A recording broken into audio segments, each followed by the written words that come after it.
ఈ రోజు ఇక్కడ మహేశ్వరి సమాజ్ రాజస్థాన్ వాళ్ళు ఒక అద్భుతమైన సమావేశాన్ని ఏర్పరచుకున్నారు.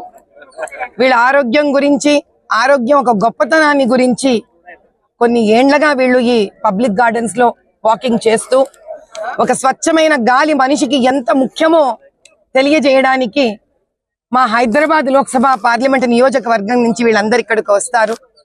హోలీ అనే శుభ సందర్భంలో హోలీలో ఎన్ని రంగులైతే ఉన్నాయో ప్రతి రంగుకి ఒక గొప్పతనం ఉంది అనుకుంటూ, ప్రతి రంగు ఈ భారతదేశంలో ఒక్కొక్క రాష్ట్రానికి సంబంధించింది అనుకుంటూ, ఇలా అన్ని రంగులు కలిసి మన జీవితంలో ఆనందాన్ని ఎలా నింపుతుందో అదే విధంగా ఈ భారతదేశం కూడా హిందువులు ముస్లింలు అనే విభేదం లేకుండా, జాతి కులాలు మతాలు అనే విభేదం లేకుండా, స్త్రీ పురుషులు అనే ఆధిపత్యం లేకుండా అందరం కలిసి మెలిసి ఉండాలని చెప్పే ఒక అద్భుతమైన సమాజమే మహేశ్వరి సమాజ్ వాళ్ళు.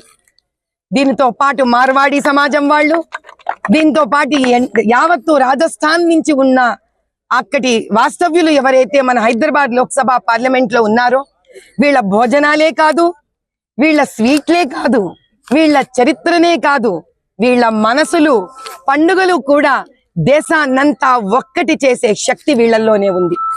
అన్నిటికన్నా గొప్ప విషయం ఏమిటంటే భారతదేశం ఒక ఏదైతే ఆ ప్రహరీ ఉందో దాన్ని ఓ కాలంలో మొఘలుల నుంచి కాపాడారు వీళ్ళు. అదే విధంగా ధర్మ సంస్థాపనకి కూడా 2024లో కూడా అదే విధంగా యోధుల వలె నిలబడతారు వీళ్ళందరూ. ధర్మ సంస్థాపనని కులమత విచక్షణాలు లేకుండా, హిందూ ముస్లింలనే భేదం లేకుండా ఈసారి కూడా ధర్మ సంస్థాపన చేసి అందరినీ గర్వకారణం చేస్తారు.